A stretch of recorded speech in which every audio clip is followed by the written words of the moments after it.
Ladies and gentlemen, ATDF everything in that shelf presentation.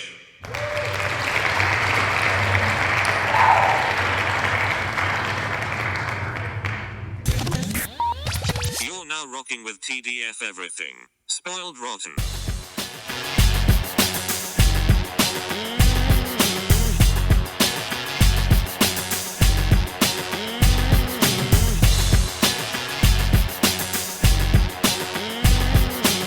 Spoiler alert. Welcome back, everybody. Hey. It's me, Daniel, And this is Ben on Spoiled Rotten. on that shelf. Boom. We are doing the MCU revisit. I guess we should just say we're only doing the Infinity Saga, so this ends with Spider-Man Far From Home. But we're on Thor Ragnarok today. Mm-hmm. I honestly had no idea how many of these we had banked already. So it's just like, I guess we're on Thor now. You know what though? It's fun because obviously this series really got us through the pandemic, was during a drought of content and all that kind of stuff. So it's been a lot of fun. So we might as well finish it off because we're completionists, baby. Oh yeah. We're not gonna go like one or two movies and be like, we're done. No. So you might get this episode in 2024. So yeah, we'll see if it stays relevant.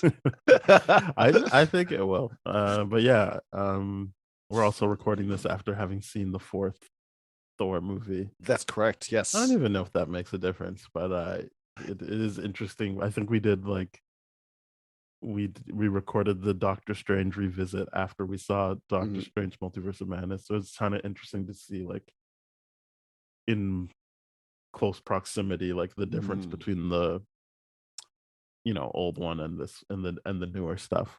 Yeah because there's definitely things here where I'm like, oh, that kind of connects to Love and Thunder really really well, and it's small stuff that I'm really leaning into, like when Thor fights for the first time in Battle World and or Sakaar and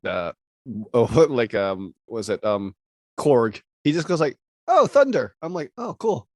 He's going to call him Thunder later on because of the Contest of Champions. And I'm like, okay, that's a cool throwback. It's nice. I like it. Yeah.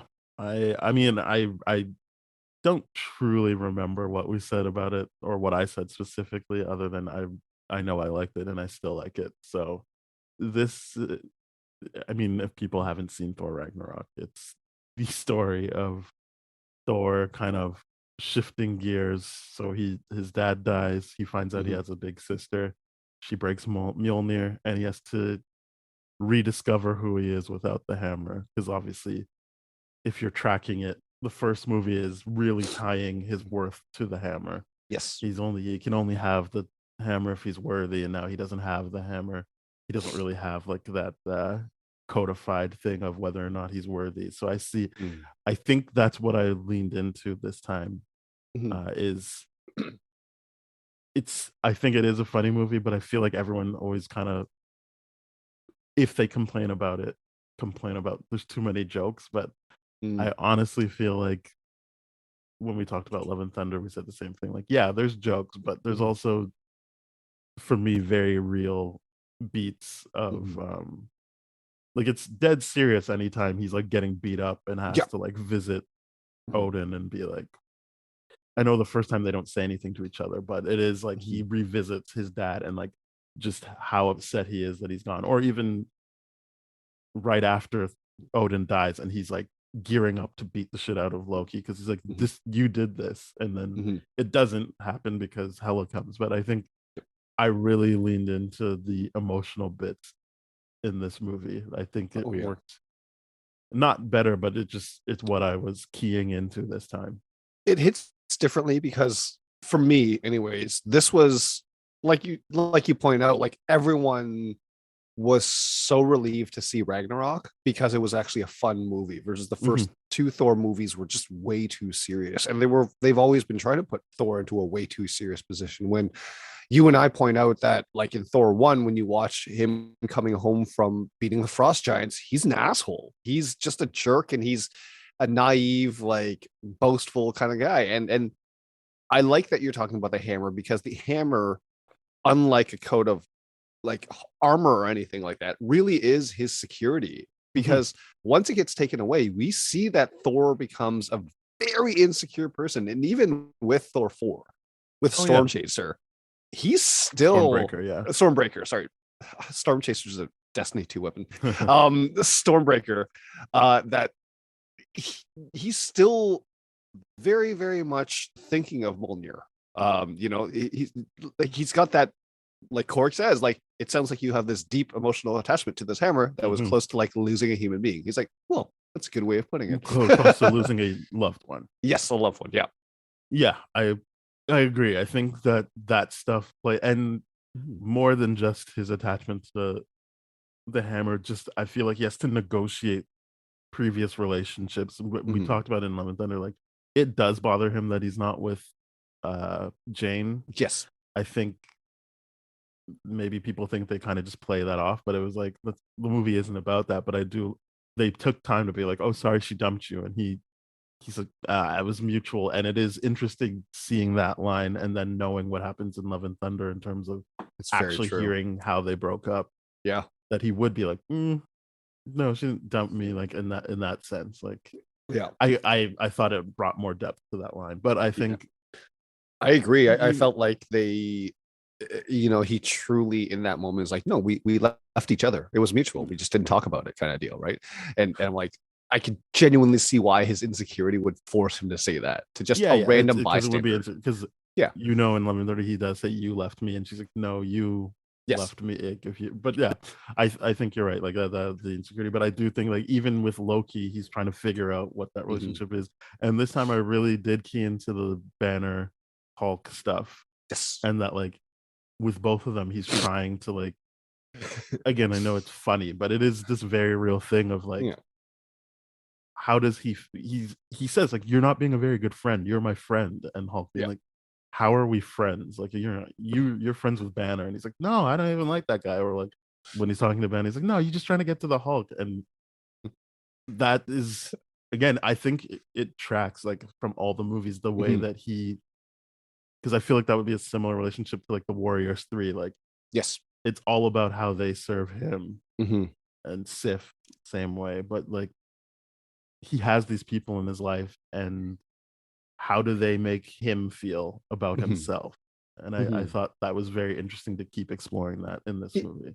Yeah, I think it's really, really, really interesting because the hammer, the symbology with all that kind of armor and all that kind of stuff. But this movie is really grieving the first two Thor movies in the sense where it's like, yeah, we're not doing that anymore. Like the tonal shift is like, no, we're dead. We're definitely not making Thor that serious person unless he's in the scene that demands it. You know what I mean? It's like, yeah, he's not going to crack jokes in the middle of a fight, but I mean, he might make it funny, like in Infinity War. It's like, oh, I see you copied my beard. Yeah, like cool. It's like whatever.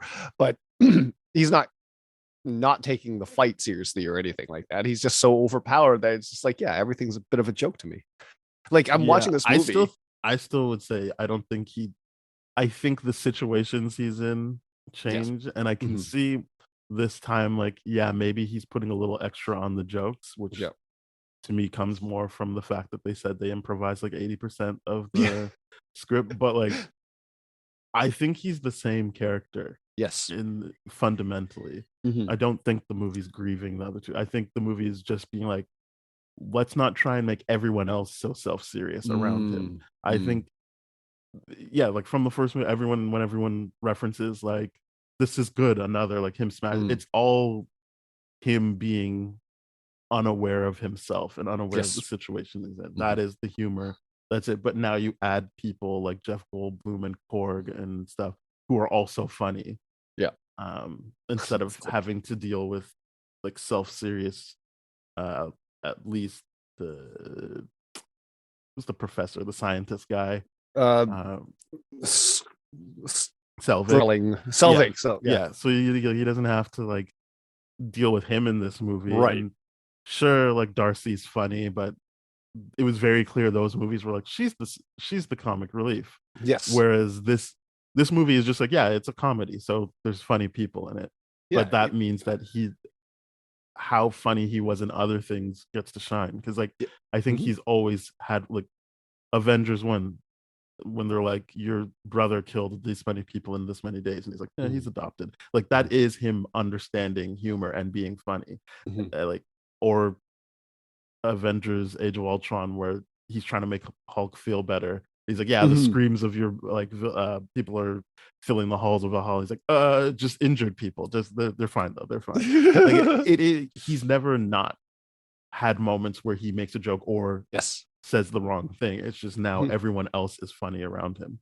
Yeah, he's a guy that uses humor as a defense mechanism. It's Mhm. very, very clear because even when he's on Sakaar and with Valkyrie being like, what's that on your head? He's like, it's my disguise. He's like, I can still see your face. It's like, not when I do this, you can't. Yeah. Like, that's clearly a deflection thing. He's like, no, like, I obviously, he's like, shut up.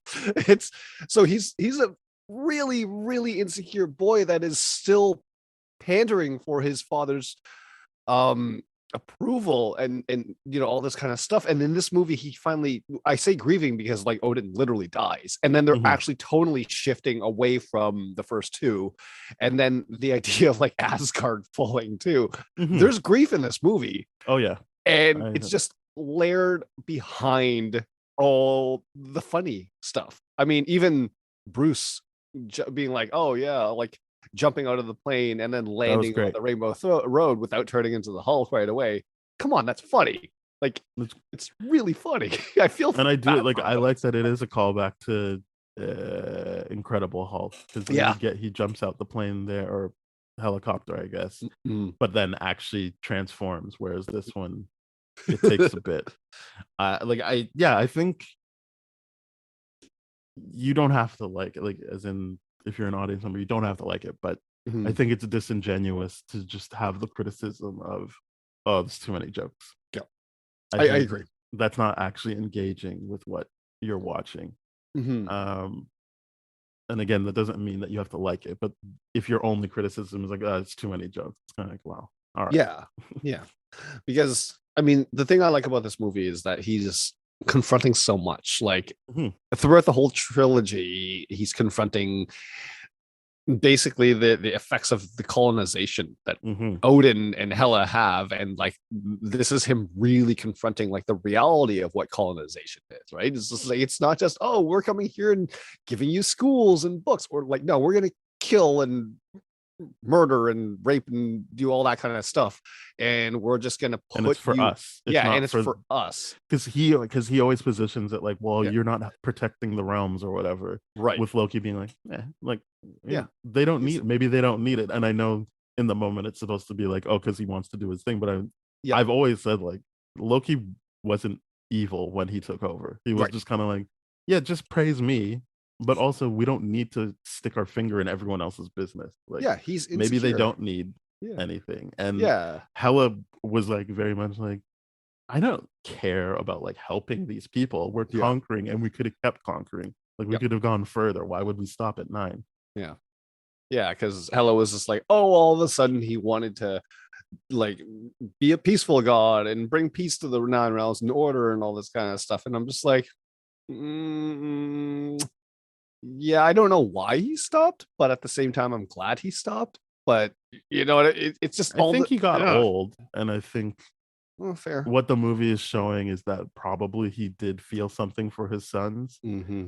Um, I don't know when that change would have happened, but I do think that at least in, is it, I can't remember which one it is. Is it Dark World where he goes into Odin's sleep, or is it The the first one. first? He goes It's the into first Odin's one. sleep in the first Yeah. one. Yeah, I think he probably was just like, I've done enough. And I think that was her point, is like, you weren't ambitious enough. He thinks Right. like, okay, I got the 9 realms, we're good. It's And a then good legacy. Yeah. from now on, I can change the narrative to, I was Mm-hmm. this benevolent presence, Yeah. Let's PR and the I can shit out of it. and I can literally cover up what I Mm-hmm. actually did. Mm-hmm. And so yeah, I think that's it. So maybe it has nothing to do with his kids, and just the idea that he's like, yeah, I got the 9 realms, great, Yeah. Fair I'm enough. done. Yeah. I'm capped out. Maybe I fulfilled a prophecy. Who knows? But Mhm. Like either way, it's, maybe he's like, I did better than my dad, so there we yeah. go. Yeah. Maybe I don't know who Odin's dad is, but whoever. He's But in the yeah, first you're right. movie, but Yeah. I don't Oh, remember his name, but he's in the first movie.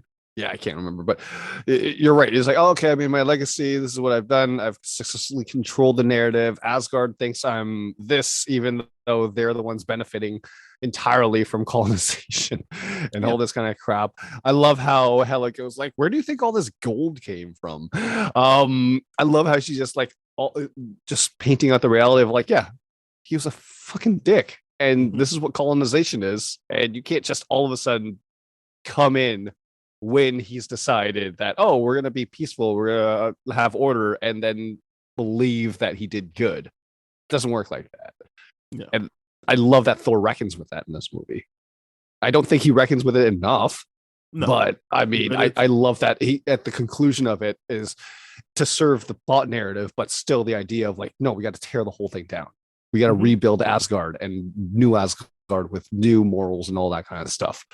And I do think that plays into I know there's very immediate things that plays into kind of his melancholy throughout Infinity War and Endgame. Yes. But I do think that it's compiled, right? Because he does list all the things Oh yeah. in Infinity War, and he's like, well, what else could I lose? Because he has lost that sense of self in addition to the loved ones and everything, right? And I Yeah. think that this still feeds very much into that. And then we see that like Thor: Love and Thunder. I don't want to keep going back to it, but like Mhm. as we talked about, that's him recognizing like also you should have love in your life. Yes. Like yes, and again we talked about it. Not it doesn't have to be romantic love because obviously where the movie ends for Thor: Mhm. Love and Thunder, that's not a romantic love. That Yes. is love in his life that makes sense for his Yeah. character. And I think Literally and figuratively. yes, and I think that yeah, I do think that the four movies work well together, and in addition to Mhm. every other time you see Thor, other than the weird shit in Age of Ultron, which is Yeah. part of it. But I think that all of it is working for a complete character, and that's what I Mhm. like about the MCU when it's working well. Is like Mhm. I can apply that, I guess, to the three main people. I would Mhm. put Scarlet, not Scarlet. I would put Black Widow Widow. in there. In Mhm. terms of the original people, like you kind of know what's at stake for them. Mhm. And so while you're tracking them through all these movies, those are the stakes, not necessarily Mhm. like, well, they never die. It is like, is Black Widow gonna find that family that she's been looking for? Is she gonna Mhm. clear her ledger? Is Mhm. Cap gonna actually remain human through all of this and not Mhm. lose his humanity like Red Skull? Mhm. Is Tony going to be able to rest because he hasn't been able to rest basically since in Avengers? Mhm.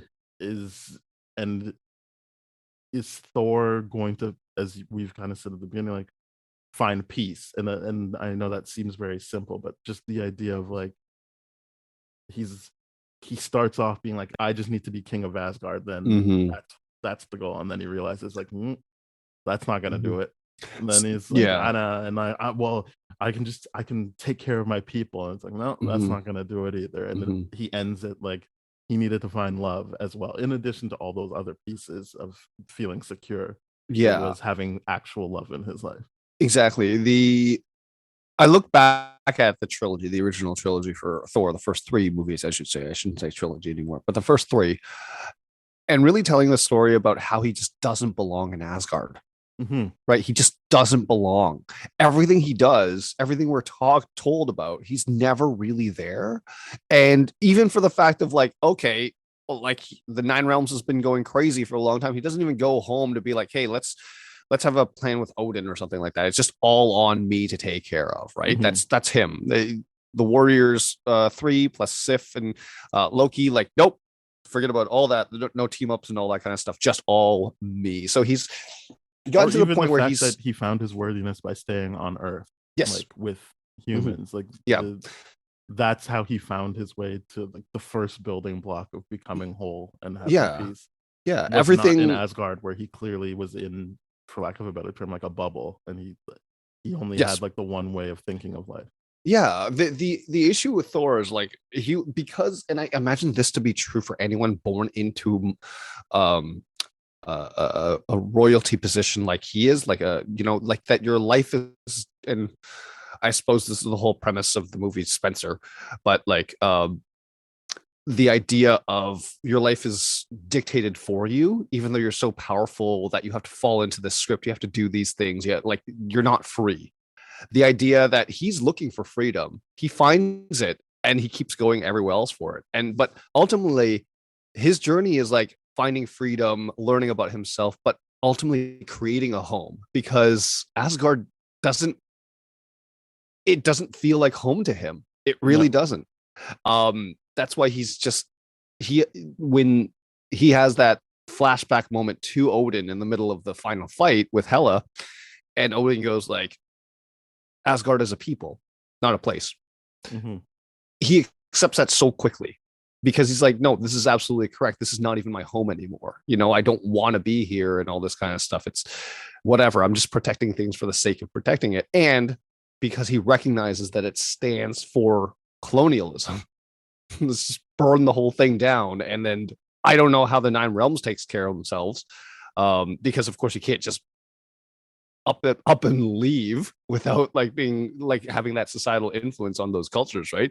So but Hmm. I don't think that's the important thing, because of course we have Infinity War and Endgame to deal with next, right? So the fact that he's just like, yeah, we're gonna give the Nine Realms back to themselves and let them self-govern or something like that. I don't know if that was his plan, or he's just like, no, I just need to protect Asgard right now, or just relocate these people. Yeah, because I don't think it's ever discussed, if I'm Mhm. remembering correctly, what he plans to do with the Nine Realms. But I think it's seeing things from where I think he should have been seeing it, which was like the Loki thing of like, why Yes. don't we take care of us and not Yes. worry about bothering other people or forcing them to do a certain thing.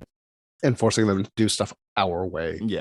So I think that's more where he comes to. And I think you're right that Mhm. ultimately he doesn't really reckon with it enough, but I do think it's there. It's clear that he Mhm. has reckoned with it, but Mhm. the movie wasn't interested in how he's going to solve that issue, which Well, is fine. And I don't, but yeah, it's more about him realizing where his focus should be. right. And I think that's the good thing of the these Taika Waititi films is Mhm. him refocusing and realizing where his focus should be. Mhm. Mhm. Because you're right. Like in Love and Thunder, his refocus is like, okay, well, how do I build something that's mine? I literally gave up Asgard. I'm not the Hmm. king of Asgard anymore. Valkyrie is. I don't have a girlfriend right now. Like I'm single, all this kind of stuff. He's like, that's the movie where he's desperately trying to find a home. Hmm. He's definitely creating that home now because he's recognized it. And the thing I love about the entire character arc from Thor 1 all the way till Love and Thunder is the idea of like when Bro Thor shows up in Endgame through all the trauma, the PTSD, with everything. Because I just think about it. I'm like, I don't know why people find that funny. He's taken like an L after an L after an L after an L, and these are huge L's, and the weight on his shoulder, like half of Asgard's dead, and Asgard's burned down to the ground. Not only that, your dad is gone, your brother, all this kind of stuff. Everything Well, happens within the course of like a month or so. He doesn't have time to process. It's insane to me. So I'm like, he goes into Bro Thor mode because I'm like, yeah, at that point, he's just trying to protect himself. yeah, which He's he's done many times throughout the movies. exactly, And I think, exactly. yeah, it's not for me to tell people how to feel about things. I think Of course. what I'll say that before I tell them how to feel about this. I think that it's a weird thing to be like, oh, fat Thor, just for a joke, and it's like that's not what's It's not. happening. Yeah. And if you don't like, I think it ultimately comes down to you don't like jokes being mixed in with serious things, which Yep. is fine. I guess it's the same way people are like, oh, I don't like musicals or whatever, but like it is, Well, yeah. it's a thing you can just buy into or not buy into. But I don't think that just the fact that you don't like that mix makes it a bad addition to the thing. It I agree. just takes you out of it. Yeah. Fair enough. But I Hmm. do think that, and we talked about it again in Love and Thunder, people use humor as a defense mechanism. We've Heavily. already established that Thor is consistently trying to use defense mechanisms. Hmm. And yeah, he is the character is clearly broken Yep. and trying to not he's not trying to do the work of fixing himself, but he is in a Mm. place when we see him with Korg playing video games on the couch, he's trying to protect himself. And Yeah. when Hulk says, like, you know what you did to Thanos, he's like, don't say that name. Don't say it. It's like, yeah, I'm not trying to get into reality. So the joke isn't like, oh, he's a loser, he got fat, because it ends on him still being able to summon Mjolnir, still being Yes. able to wield. And when he gets into superhero mode, he doesn't lose the weight.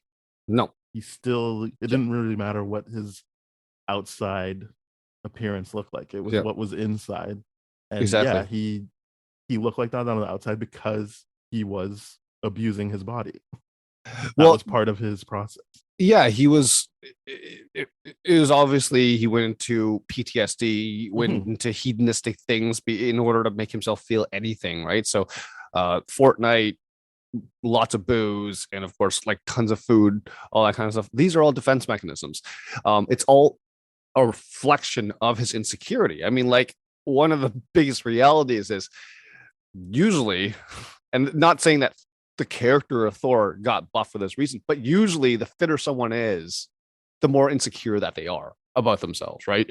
So, I mean, I can't help but look at Thor's physique and like have that factor in to it. And then when he goes bro Thor, I'm like, oh my God, yeah, that is a level of PTSD that is he can't even process. Like you said, like don't say that name around here. It's just like, yeah, that's such a trigger that he will just like completely flip because he can't even protect himself anymore. He has to disassociate so much. The psychology of that is absolutely fascinating, right? But it's the fact that he's dealing with so much in that moment. It's not a funny thing at all. I feel and like I don't know why people back laugh to at it. Ragnarok, For sure. then we won't Yeah, have anything to talk about on Endgame. for sure. But like what I'm saying is like Ragnarok really sets up all the loss that he has to deal with. But like if you look past the jokes, it's so heavily there. It's but what like I'm saying is everything you don't have to look past the jokes. In the You're jokes right, too. is what he's dealing with.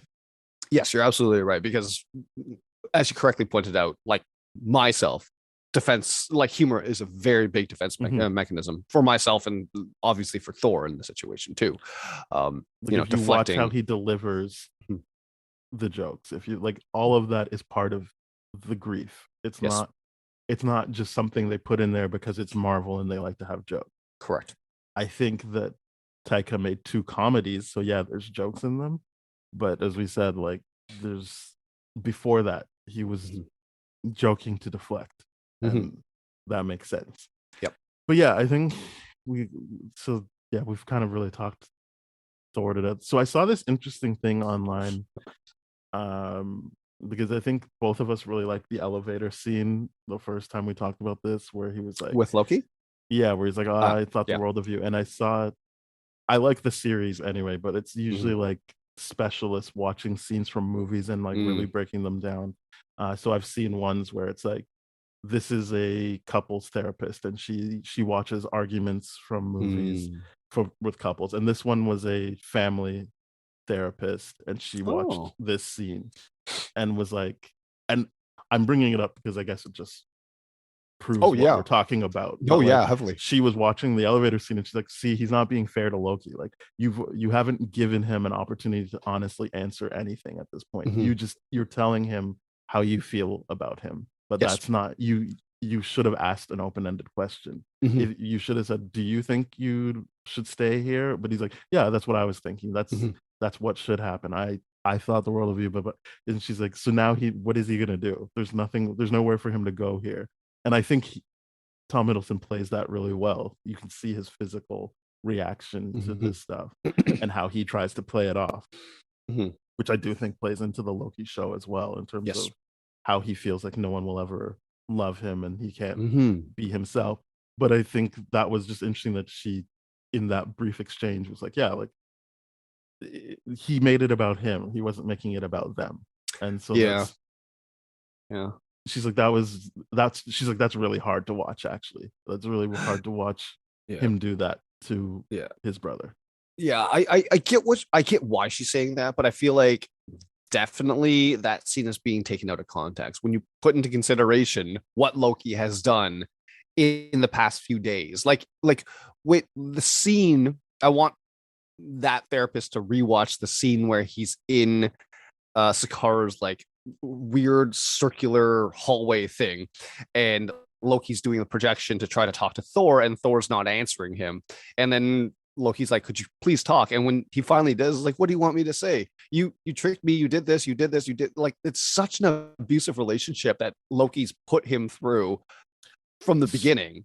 That it's what I just would like, say is you're right, but the yeah, point she's making is yes, you've already closed it off. Like, so then this isn't a real yeah, thing. it's yeah, But I think we would both agree that you would want them to actually find some understanding, which yes, he didn't give Loki a chance to do at that time. right. He basically made the decision. It's like, yeah, you know what? I'm done with you, and this is my Yeah, way of so it's not communicating it. taken out of 100%. context. It's you're right. It's not taken out. But if you're looking at that scene in isolation, you're right. It's not fair. But that the way the whole relationship for Loki have been, like I always say to people, I'm like, why do abusive relationships deserve the same level of respect you continue to bring into it? Right. At some point when you break, you should be able to be like, you know what? I just don't care anymore. Like I don't care Yeah, about social stuff but because you never did. the So truth why is is it that he doesn't. yeah, That's not true though. right. That's the truth, is that he does care. He does So care. Yeah. he didn't give Loki a chance to be honest in that scene, Correct. and right. So all of what But you're saying only makes sense if Thor legitimately made the decision, I'm not gonna be with you. But we already know that's not the case. right. And the idea is he would like to have a better relationship with him. And that's Right. what he's saying is used to make Loki feel bad. It isn't used to be like, I'm making a clean break. You're absolutely correct. It is a guilt trip, Yeah. 100%. But it is one of those things where I see it from Thor's perspective as, hey, I have to protect myself now. So if it means that you're out of my life, that's how I got to do it. But and I won't say this, I really do want a healthy relationship with you, but I'm not willing to put in that work if you're not. And I feel like that's fair. But he just But he doesn't didn't say it say in a that. healthy way. He doesn't say that. No, No. he doesn't. It's So but that's I think what we I'm can both agree reading into. that Yeah. yes, it is cathartic to hear that come from Yes. Thor. Mhm. But obviously, as a professional, she's like, well, that's not constructive. If Well, of course. what you're saying is true, and I think it is true that he still wants the relationship, Yes. then it's not constructive. And that's the point, is that we're talking about his defense mechanisms and what Yeah. he's done and how that is actually stopping him from getting what he wants. 100%. He is his defense mechanism here is protecting himself simultaneously, but protecting, not allowing him to connect with other people. Right. The reality with defense mechanisms is walls that you build up around yourself keep you safe, but it'll keep you away from everyone else too. Like you got to have a bridge, you got to have something to connect. But he's been so hurt that he's just like, no, I'm not there right now. We just got to get off this planet. Asgard's about to die. Like that was 2 days ago, and you're dicking around here. So yeah, you should stay here. After all this is done, I'm gonna leave, do my thing, figure it all out. I like that the fact he's like, let's be honest here. Like our paths diverged a long time ago, and I'm like, yeah, that's very very true. The paths did diverge a long time ago, but that's I think only because Thor still hasn't fundamentally reckoned with the colonization aspect of everything. You know what I mean? He's like, Yeah, I'm I still trying to disagree. keep it all I don't together. think their paths diverged a long time ago. I think the whole Oh, point is that Loki is trying to be a part of it, but is constantly like, I don't actually belong here. And he always had that feeling. Thor 1 is him being like, oh, fuck, that's why I don't really feel like I belong here, because I'm not actually Asgardian. I was used as like a pawn in this game my adopted dad was playing. And now I don't. And so he's got this thing of like, yeah, I think that's what's good about this movie, is like I could watch it the first time and be like, yeah, man, Thor, I really get it. Like he's been hurt, but I see what this professional is saying in terms of like, and we already know from watching Loki that is something he struggles with. Is like, if I were to say something, would anyone actually believe me? Would it be like, would they still reject me? So having Thor not pose it like a question and just be like, these are the facts and this is what it is, makes him be like, fuck, like then I'm out. I can't do anything here because nothing I say will change his mind. Then is what he would think, right? So that's why I'm saying, yeah, I don't believe like, oh, they're past the verge. I think his bad actions that are abusive are all a proper like a product of how he's been made to feel, and then confirmation later about like what he was feeling. And Yes. that's not on Thor to fix it. But if Correct. the idea is, if he does want to fix this relationship, that conversation wasn't a constructive one.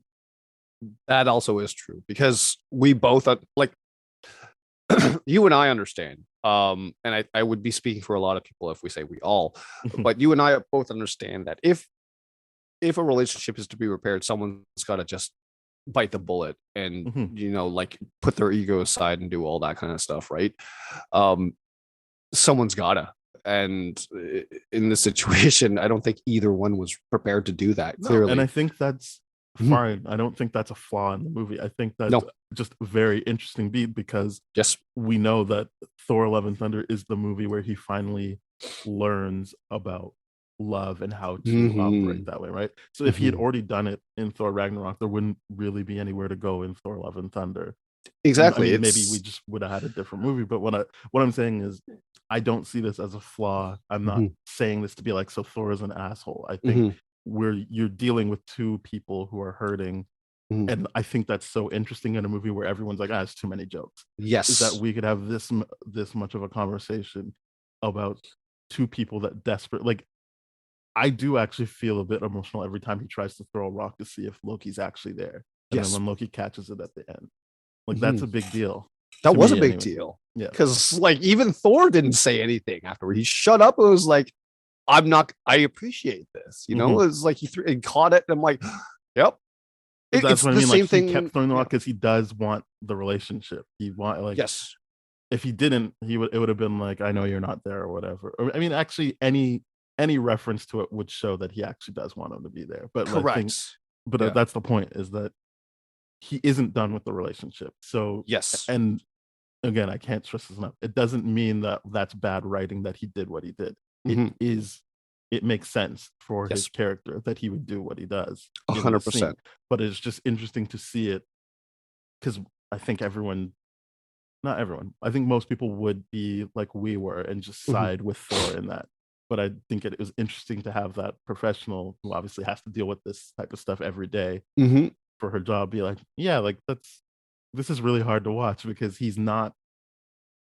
I think what she gathered from that is clearly he wants a relationship. So why is he doing this? And that's hard to watch this person react to it the way they are based on what he's saying.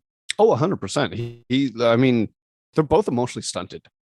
They're both heavily emotionally stunted, right? It's so the idea of her being like, oh, it's hard to watch this. I'm like, well, yeah, I mean, it's not like they were ever like king therapy. Like, it's not like Mantis was doing this. You know what I mean? If Mantis as an empath, and that was her power, was like just being a dick, I'd be like, yeah, what that was that all about? Like, these guys are just being like, no, I need my defense mechanism right now. You need your defense mechanism right now. That's you acting like this, and that's me acting like this. That's never going to get along, right? This movie is about how he's losing everything. Infinity War and Endgame is about how he's building up those walls, and then Love and Thunder is about how he's going to tear those walls back down. I love the character arc here. It's wonderful.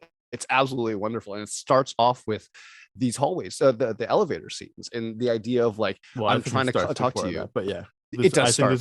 This is a good scene to dissect if you want to really get into the meat of it. But the stuff like the elevator scene where it's like you're trying to say something, but you're trying to keep up you're trying to front too at the same time. You know, you're trying to keep your mask up and be like, I just don't want to be hurt anymore, is what you're trying to say. But you aren't able to say, like you point out, I still do want this relationship.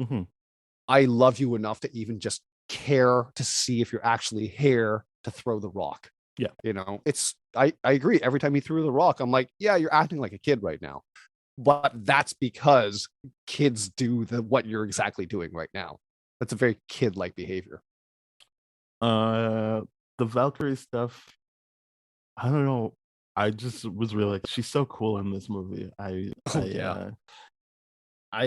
always liked her, but I'm just like, for whatever reason, watching it this time, I was like, wow, she's so cool.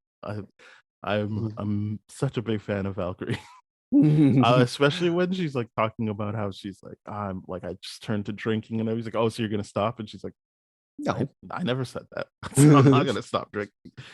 That's not the thing. And I think they stuck to that in Love and Thunder as well, when he's like, oh, when Korg tried to point it out, and she's like, "Yeah, that's what I do. I drink." Yeah. But yeah, I thought it was interesting that it wasn't until he said Odin's dead that she was like, all right. Shit's real now. She's like, Yeah. okay, all right. Yeah. I think I I guess my gotta. Valkyrie doodles make them up. I mean, I think that got her attention, but then when he said it was Hela who did it, she was like, all right. Oh, it's now I'm revenge. actually now Yeah. I'm actually Because he's like, we're the Revengers. You get because like I want revenge, you want revenge. And he goes to like Bruce, like, do you want some do revenge? you want He's like, I'm undecided right now, maybe. I love that. But yeah, like what's not said, the subtext there is that Hela directly killed Valkyrie's lover in front of her. Yeah. And that just messed her up completely. And she's obviously got survivor's guilt, obviously dealing with substance abuse, all this kind of stuff. It's Valkyrie's character is absolutely wonderful. It's such a painful position to see her in, like just abusing substances the way she is. Or even when Loki like reads her memory, and I'm just like, oh wow, that's so like that was invasive. That was so fucked up. I was like, dude, that was not. I know what you're trying to do. You're trying to win the fight, but that was like crossing a line, man. Not cool. Yeah, and it makes sense for Loki to do it. Absolutely. But like, I don't think it's fine. I'm glad it was Loki who did it. It's on brand. Yes. This is what you're saying. Yeah. It's not Thor doing it. And I'm like, whoa, what? That'd be terrible. Yeah. I much like Thor: Love and Thunder, I don't have notes on Valkyrie. It's just kind of like I like her. I like her presence. Yep. She's very clear in what she wants to do. She was hiding. She had her walls up in Sakaar. She's very low stakes for her. She's not in charge of protecting anyone. She just gets paid. She gets to do what she wants. I really liked her relationship with Hulk, and she's like calls him big guy, and she's angry girl, and like they play. And it's not something I fully think tracks, but I do like that when he's Bruce, she's like, "Do I know you?" He's like, "Yeah, I feel like I know you," and because it's like, I feel like what he was saying is he's trapped in Hulk for like that however long, 2 or 3 years that Hulk stayed Hulk. So I feel like, wouldn't you just be witnessing his interactions with her? Like, not that you can control anything, but I feel like you're just along for the ride. Yeah. So what Banner said, when he described it to Thor, and this is where Hulk is like, "You're being a bad friend," where Banner's being like, usually it's like Hulk's in control, but I have one hand on the wheel. But he didn't have this time. No, he's like, this time it was like I was locked in the backseat of the car.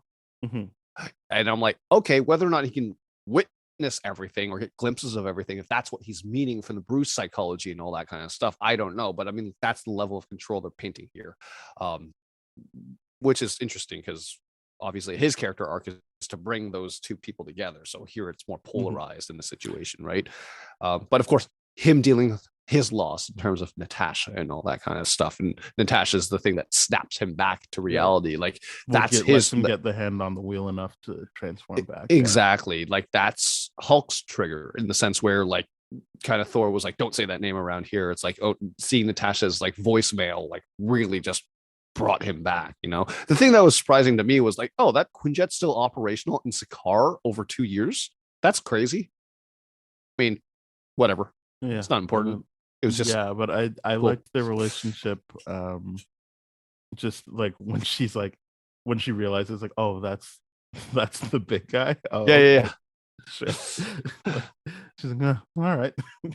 But or when they're drunk and they're really getting into it, she's like, yeah, it's so weird. I really feel like I know you. Like, it makes sense on her end. I just feel like, even with everything you said, I'm like, I just feel like he would know. Oh, that's the woman that he keeps hanging out with, even if he didn't see her face. Like, if you think she's like familiar, it would be like voice then, and you're just like, oh, that's the voice of angry girl. I was gonna say like voice would probably be the most recognizable thing, not visual or anything like that. But which I think they play that. It's not like do. He's like looking at her like, oh, I know who you are. Like, he's just, it's her interactions where he's just like, oh, like this feels familiar. But anyway, I like it. It's not something I would change. I thought it was a funny runner. So yeah, I guess that would be a vote for something that was funny that might not serve properly, like serve the story properly. But I'm just like, yeah, it's Well, fun. I think it's fun. yeah, I mean, most things related to Grandmaster would be argued that it was funny and didn't serve the thing properly. Oh, I But I mean, disagree like, wholly. really? He's tied into it as well, right? So No, I get instead that, of but like going out the and conquering, orgy he's thing and all that kind of sucking things stuff. in and conquering. And Yeah, he's the guy that exactly like Odin, like, oh well, don't say slaves. No, that's the that makes me feel bad, right? Like yeah, you're he's right. all of that Let's stuff. yeah, It's trying to prisoners put with a happy jobs. face on this terrible shit you're doing. Yeah, yeah. No, you're He's right about everything that. he does is directly tied into what's going on here. No, you're absolutely right. It is definitely tied into that, but it's just his involvement in the whole thing is less important than most people like. But it's still like I'm talking about all the jokes they wrote outside where he clearly wasn't involved anymore. It's like, oh, the orgy ship and this and like all those funny little gags that they wrote in. It's like, oh yeah, don't touch anything or something like that. I'm like, But uh, that's still part of it. That's is it the though? yeah, it's the bread and circus while you're screwing people over. And I like, oh, everyone's guess. fine because we're having orgies. Like, I do big shows and like I have a big Hmm. hologram for when I'm like trying to literally trap people here. Yeah, Like it's for clout. yeah, I think That makes sense. You know what? it's part of it. This is just one of those things where I feel like Thor Love and Thunder caps off very, very well of like people of that tier of like grandmasters or whatever, where you're like so old and so above everyone else and all that kind of stuff. How like as a god, like with Gore the God Pusher, how messed up you genuinely are. It's like, no, this is your purpose. You're supposed to worship me until you die. Like that's Mhm. it. I don't do anything for you. And then you see Zeus is like, yeah, let's get to the important thing. This year's orgy. Like there's a lot of orgy jokes in Thor, Yeah. but it's the idea of like, yeah, gods are dicks. Just take Mhm. care of themselves. So I mean, it heavily tracks that Grandmaster is the way he is. Yeah, like I think even the joke where he's like, "Oh, whatever her name is," before you find out she's Valkyrie, where he's like Scrapper, whatever, whatever. Like Yeah. every time we talk about you, I always say, "What? Hey, Topaz, what do I It say?" starts with And a it starts with B. a B. It's like trash. He's like, Trash. It's he's trying to like I she's love stuck that. there, right? Like it's not Yeah. like he actually likes her. She's not actually the best. Right. He's Right. just like, you serve a purpose, and I'm gonna Mhm. make you feel better about it. Yeah. You're like, and I don't think Valkyrie's under like any delusions that she actually No. has his favor. No. But Loki's like, oh, I've got his favor. I can't ruin Yeah. this or whatever, right? Like I think even jokes like that are just highlighting the idea of this is how he chooses to operate. And it's a different flavor, but it's the same idea as Odin in terms True. of like, aren't you just happy to be here? Like this is Yeah. or even what Loki was doing, and then yeah, like it's these different ways people are trying to rule. And Yeah. I think yeah, I think it is definitely all important stuff. Fair enough. Fair enough. Yeah. But yeah, I really like him as well. He's great. Mhm. I've never not enjoyed watching his introduction. He's like, you know, anywhere else I'd be like thousands of years old, but here He just trails off and just doesn't doesn't say finish. anything. He just And I'm like, smiles like that was so good. I love that so much. He yeah, just does a weird Coldplay smile. and he's like, wow, I didn't hear any thunder, but were those like sparkles coming out of your fingers? Like that's nice. Or just yeah, like or even I know it's not a joke, but when it's clear Thor's gonna beat Hulk and he zaps him and he's just like, yeah, like I'm not actually letting things happen. Like I control everything here. This is it only plays out the way I want it to play out. But like Mhm. everyone will think they're having fun. Everyone will just not really care because we have orgies and we have these, as I said, it's bread and circus. Yep. Yep. This is what the higher ups do, people. Mhm. Orgies and parties. That's all they care about. Good times. Oh, and Yeah. tournaments Yeah, for it's, betting, for Vegas odds. I think yeah, he doesn't really operate like a regular villain where you're like, and at the end they have to kill him, but it is still showing that like it's happening everywhere. Like these Yeah. assholes that are He's a scaled up Loki, basically. successful Loki for sure. Yeah, he's a scaled up successful Loki for sure. Because they I feel like Loki, the show, really doubled down on it. It's like he's kind of a loser. Loki's kind of a loser, and in this movie, you see that he is kind of a loser still. Like everything that happens with Doctor Strange, like you'd think, like, well, you're the magic guy. It seems like you'd be in a better position. And yes, we know who Doctor Strange is, so we as the audience know he wouldn't win. But it is kind of like, wow, you really got worked by him. Like you didn't even get to monologue against him. Like he's like, no, I'm done. You're out. Like, and I think that maybe Loki wanting to be like keep his favor is being like, yeah, this Grandmaster guy, he really knows how to operate. Like this is how I should be. Yeah, he needs to be adjacent to power in the situation. He clearly understands that. Oh, you have the same hedonistic goals that I do, maybe even better. Maybe I can learn from you or something like that. Maybe it could be your VP of shenanigans. But or just the idea that he wasn't willing in a deeper sense, like Thor's like, hey brother, and then he gets to use the line, adopted it. And it's like when you see people abandon family members or community members because they're like, well, I need to vote this way because then then I can be on the in crowd, and I don't care if it ruins your rights and even your livelihood. I gotta, gotta go the popular way. It's like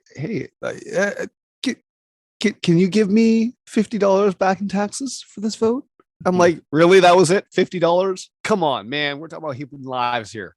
Get out of here. We're getting off topic, but that's what I mean. Like, I think the Grandmaster stuff is so important to highlight what is going on. That's fair. That is absolutely fair. I disagree with the joke thing. I think it's clearly displaying the defense mechanism of humor. And how people use it as a defense mechanism and all that kind of stuff, right? Even Odin being like, well, are you the god of hammers? I'm like, dad joke, do it. Good time. I'm glad. This movie being like the refocus on, you don't need the hammer. It was a conduit, but like it doesn't mean that you don't have power now that you've lost your hammer. But I think, as I've said, this is a really good movie that I haven't lost any respect for. I found new things to key into, obviously on this one, but I think it's good. What kind of things stood out to you? Well, we've talked about it already. Okay, fair enough. I mean, I have a couple to add to that though. I feel like one of the things that caught me off guard this one was how many hits Thor and Hela do take. Like they get stabbed and stuff like that. Hela gets stabbed in the stomach by one of the Asgardians during that first fight, and I'm like, whoa. And she just bounces off. I'm like, okay, that I never realized that. That's kind of crazy. The scene that Hogan gets to be I was glad that, I mean, I think I said it the first time that he was the only one of the Warriors 2 that actually like landed a hit on her. And like legit got to have speaking lines. Like that's one. That was great because like she just shows up through the gate and just like daggers the two of them to death. And then I was happy with that. Hogan, especially because it was around the time where everyone's like, oh, is Zachary Levi gonna be Shazam? And then he dies without saying anything. I'm like, he's gonna be Shazam. Clearly. So it's really, I like that Hogan gets the thing. Looking back at the Jamie Alexander thing, I'm glad Sif gets to come back in Love and Thunder and all that kind of stuff, because it was awkward in this. It was so awkward that she wasn't here. And like I remember, like if I went back to the first episode we recorded of this, I'm so sure we talked about the Lady Sif thing for a good amount of time, and now it's just like, okay, we get to see her again in Loki and in Love and Thunder. So I'm happy about that. And now she's on New Asgard training people. We're good with that. I'm happy with that. You know what I mean? Yeah, I'm happy she didn't have to die. It just seemed weird at the time. It was like, wait, I think it's still weird, but it still is. You're right. It's just like, that's, the revisit is, we in hindsight we can like, well, at least it means that she didn't die. Because there's no way she would have survived this. I think the whole point would have been to be like, kill all of his friends. friends. I agree. Quotation mark. Quote friends. Yeah. Yeah. I guess we haven't actually talked about Hella, but You're right. I just we like her. haven't. I like her. I think she very clearly states what she wants and Yep. she goes for it. I like when she's like, whoever I am, did you not hear what I just said? Like she's, Mhm. and I like there's a brief moment where she's like, I honestly thought you would be happy to see me. And I Yep. think, and it's just like, and I don't think she's like, oh, I need them to like me, because clearly that's not how she operates. But I do Mhm. like that there is a moment of her being like, really? You Mhm. guys have moved on already? Okay. Well, then you're all gonna die. Cause Yeah. like I thought you were gonna be happy to see me. You're not. I'll just raise the dead and that'll be my army. I don't really Mhm. need you guys. I like how she tests Thor's strength, or like just is condescending to him in battles. Like, honestly, I expected more from you. Mhm. Like, I I love do the like fact that that thing. she's She's like, like, you don't look like dad. And then when Loki's like, I think we yes, can come to an agreement. She's like, well, you sound like dad. yeah, 100%. I was like, you sound like him. And then like toward the end where like the eye gets slashed out, it's like, yeah, She's like, and now you look like him. now you look like him. I was like, okay, they See, I like nice that. That's bow they nice. left I on like that. that she did that because I'm like, wow, I can't believe they sliced his eye out. Not because I'm like, well, now he won't look good. It's just more like it didn't really seem like a move Marvel would have done before that movie of like slash Probably. out an eye, because Probably. it's not just a goon who gets like hit out or like a Mhm. no. It's like that's a character we're gonna have to live with the fact that they sliced his eye out. Yeah. Yeah. It's like a very, very in your face Mhm. thing with Like it, even if they did it to Hela and she went like the rest of the movie without her, I'm like, wow, that's a thing that you're just gonna have to like sit with. That's not Yeah. a passing thing. Yeah. I mean, there's something with the eyes, man. Like it's those go and it's rough for Yeah. sure. But it's yeah, the Hella. I didn't talk about her too much because she does things to me in this movie. And what She's did she do to you? very, very attractive in this movie, and it's hard for me to talk about her objectively. No, I'm joking. She is very attractive in this movie. She does turn me on quite a bit. Like that goth look is just, it does something for me. But she is so evil, and I love how she's just like stripping away all the PR shit that Odin did while she was Mhm. gone. Right? It's like, oh, I'm this benevolent. He's like, nope. Look at this. Look at the reality of colonization. Like we had to be assholes and dicks and kill tons and tons of people in order to do here. Is like, why do you think Hogan is a part of this team, and why do you think Loki is a part of this team? It's the exact same reason. We're gonna take a child from a culture and just put it here and raise them. That's it. Well, to be clear, Hogan's not raised there. No, you're right, but he was for the exact same thing taken from his planet No, during there, wasn't he? No. No, We talked okay. about this during Thor: The Dark World. Did No, we? he's just Oh, yeah, okay. he's just a part of the team from a different thing, which isn't in the Okay. comics. So They he just does were like, consensually join as opposed yeah, to like this was just okay. like it was just like a weird thing where they're like, oh, we have to explain why there's an Asian Asgardian. Oh, he's not Asgardian, he's from this planet. Well, I mean, He just fair has enough. Yeah, like the I don't whole like I don't think you need to. Like there is no, it's not like all Asgardians are white. no, but here's the thing. This is the thing that bothers me about a lot about Asgard. They're showing me that there's a lot of black and white and Latino even Asgardians. So to me, I'm like, okay, but then you show me one Asian Asgardian, and then you're like, well, where are the other Asian Asgardians? Because there Well, is one. I'm not talking about Hogan. There is yeah. one in the that makes it onto the ship and is like there as a cameo bit. But I'm like, either I want some consistency. What's going on here? Like, it's just give me some That part diversity. I agree with you that should, Yeah. but I don't think they should have felt like they have to explain why there are, like, because they're not No, from I agree with Earth, that. right? They're not Yep. from. Like, it's just like there's just different. You can't even say nationalities. They're all Asgardian. It's just they Yes. look different. They don't have to look the same. And I thought that Absolutely. was. I think that's perfectly fine.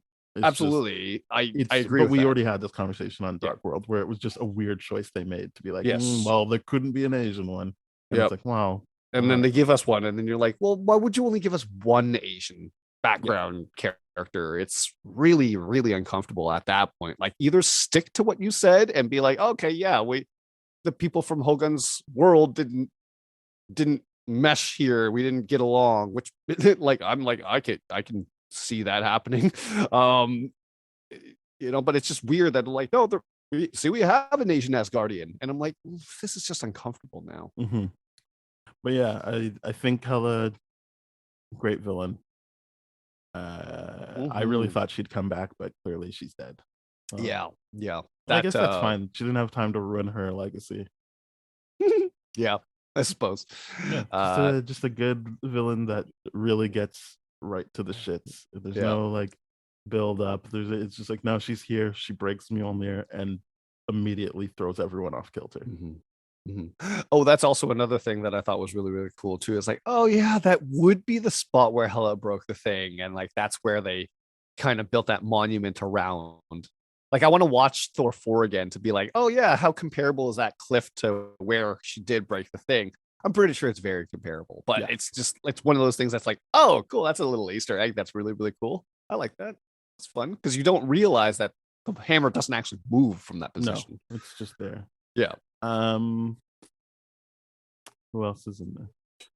Oh yeah, minor thing. I don't really want to get into it, but I think this movie kind of shows why we have the Hulk we have now. Like, I know everyone's like, I still see memes being like, it's such a shame what we got. And I'm like, no, he's a stupid kid and he ruins things multiple times. Thor has to be like, stop. Like when he's coming into the Quinjet being like, no, stay, be friend. And he's like, you're ruining our way off this planet. Like, stop. And then when he tries to fight the like wolf dog, and he's just like, you idiot, stop. And I can see it being like, maybe we should just harmonize and not have like the idiotic kid with muscles and me being afraid of everything, and we can mix everything and we'll be at harmony. And I think that is a good arc for Bruce Banner and Hulk. I don't think that you lose anything, but yeah, that was just one thing that I want to point out, that I feel like this movie, if it wasn't clear enough, showed like why it wouldn't be a satisfying arc for this character, where it is gonna be finite no matter what people think. Like, this is gonna end at some point, like that you wouldn't just keep having the Hulk be that way. And maybe he can have a regression, but it would always be a regression. It wouldn't be a power up or making him better if he got more savage again. Yeah, and that's where I know a lot of comic book fans are really, really annoyed because the Hulk just keeps taking it, keeps getting more powerful, but that basically makes him invincible. And that's just really, you can't have that for a movie like this. You can't. You just can't. You can have that in a comic book run. Please have it for a comic book run, because that'd be great. But you can't have it in a movie like this. Also, like, Thor was going to beat him. Like, that was clearly what was happening, and that was him. Maybe not his strongest, but stronger than we'd seen him before. Yes. And then Thanos beat him as well without using any of the like gems. So it's like, you think he's just gonna somewhere out of nowhere become stronger and then beat them? Like, that's you need to find a way around that, and I think they did a good job of that. I agree. I like it because there's the Thanos fight, but here is like, even on Sakaar, it's like, okay, yeah, cool, he was training with Valkyrie for a little bit, that made him stronger, but at no point is he gonna get more strong from that point on, right? It's the idea of like, I'm melting not even the brains. He couldn't have got stronger. I'm just saying, like, that was the strongest we'd seen him, and we'd already seen him pretty strong, and he still was going to lose that fight to Thor. Yeah. So it just feels like it would, and that's Thor holding back, I'm assuming. I mean, not the whole fight, obviously, but that was Thor for a bit being like, oh, I'm not going to hurt my friend. But I just feel like, where do you see that going if your hero can already beat Hulk? Like, he's already clearly not the best at this. Yeah. So like, I don't know. I for me, it just felt like watching this again, I'm like, yeah, this is a great point to like reflect on and be like, yeah, this is why Bruce would have just done what he did for Endgame. Yep. It makes perfect sense. I mean, I get that Hulk fans are not happy with how he's portrayed, but I'm like, there's emotional depth here. Like, it's just one note the other way. Like, if you have it the other way, it's just one note, and that's not fun to watch a movie universe center around someone that's just like, oh, I'm just gonna get angry and get more powerful, and then everyone has to constantly clean up after my mess. It just justifies the premise of the TV show of him going to a place, screwing it all up, and having to leave. Like, that's all you do. And that's what they did in this movie. He screwed up everything in Ultron, and then he left. He literally left. So it's just like, what more do you want? I think they gave you the actual beat. I'm sure this episode will come out after we start covering She-Hulk. She-Hulk. But Yeah, I'm 100%. already tired of people's takes on that based on the trailers. I have completely avoided listening to their trash opinions based on a trailer. Because I'm like, just that they're mad that she can do the thunderclap against him. I don't care. I don't care. Yeah. I don't care. So what? Yeah. It doesn't matter. Like, oh God, why does it matter? It's not a video game. It's not his super move. She does it too in the comics. Like, why is it a big deal? All right, Stop it. let's rate this thing. Yeah, that's a 9er for me. Me too. Yeah, 9s all around. This is yeah, a great movie, baby. I hope that people enjoy it or don't enjoy it, but don't say stupid nonsense criticisms.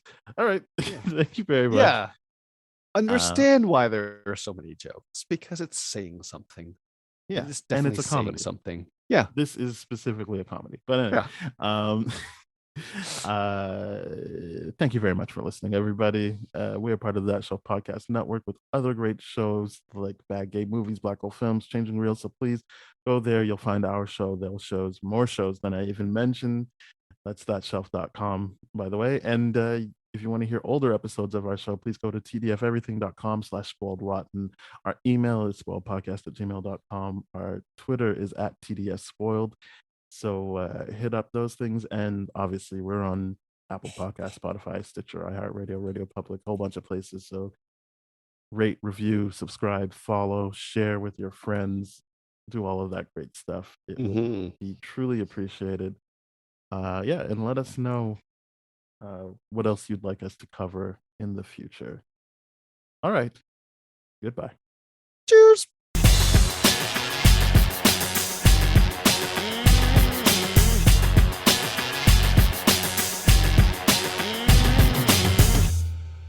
This has been a TDF Everything production, brah.